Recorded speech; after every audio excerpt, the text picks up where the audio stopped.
All right, ladies and gentlemen, we're back. How to beat a hooker 102 low hand. In this video, we're going to be talking about. Let's do it this way. I got to make sure I look at the mic too. All right.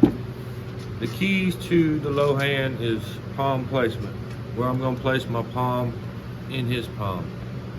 It all depends on what he's going to do, but the main two setups are at the front,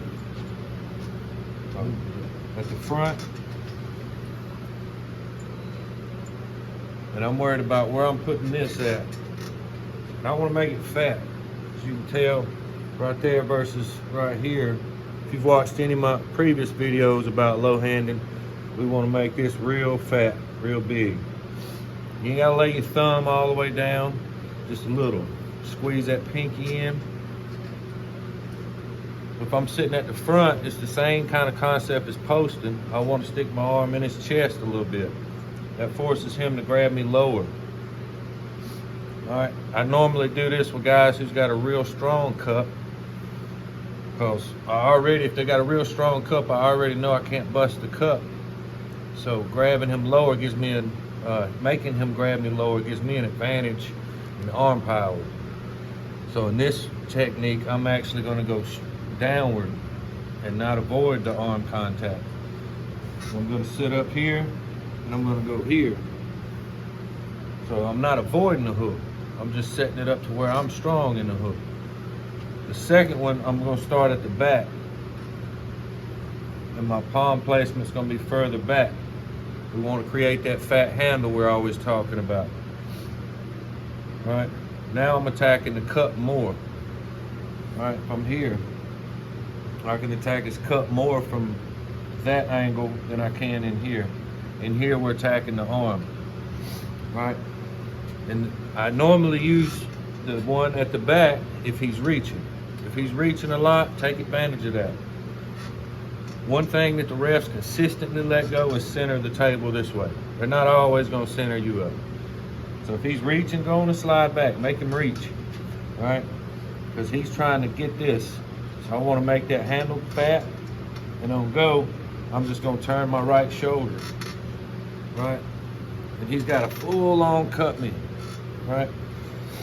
And that's basically the key to starting at the back with the low hand. The key to starting at the front, most of the time these guys stay high, just like a top roller, except we know they're hooking.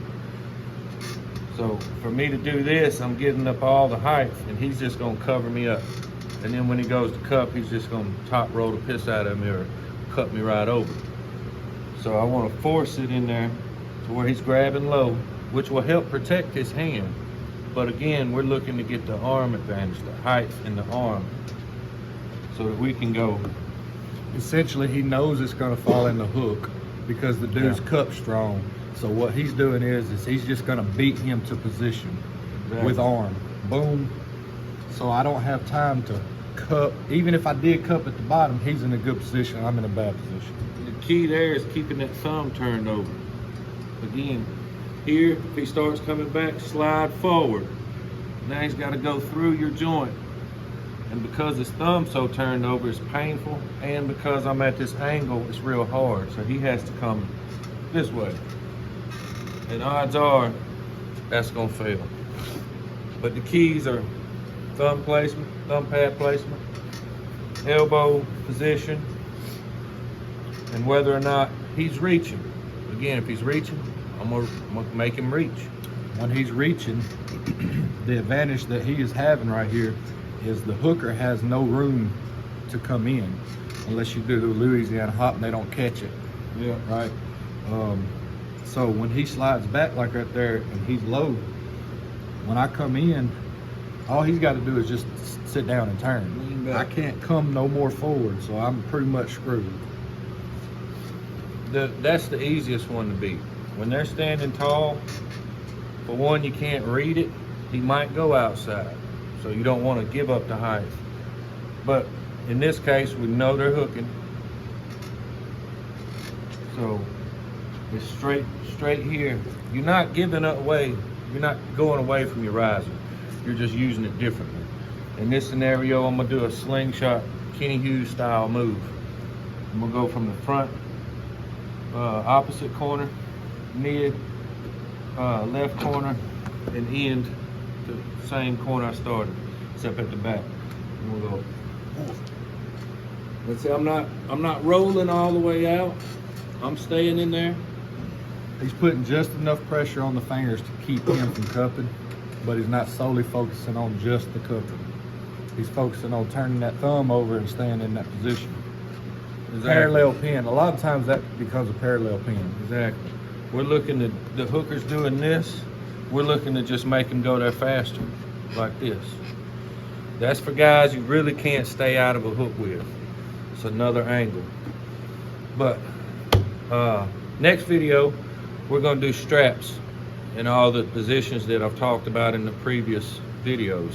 Because I've been getting a lot of stuff about, what about this in a strap, what about that? We're basically gonna go how to beat a hooker in a strap. Be how to beat a hooker 103. And then we're gonna move on to maybe post versus post, or top row versus press, or something like that. Anyway, till next time, like, subscribe, and roll tide. Oh yeah, by the way, y'all motherfuckers are giving me too much time to train. Yeah, we need somebody. We need to put somebody on the schedule. I was supposed to be on the East versus West card. It was gonna be a surprise. They canceled it. Now you're giving me too much fucking time. Tennessee in trouble, baby.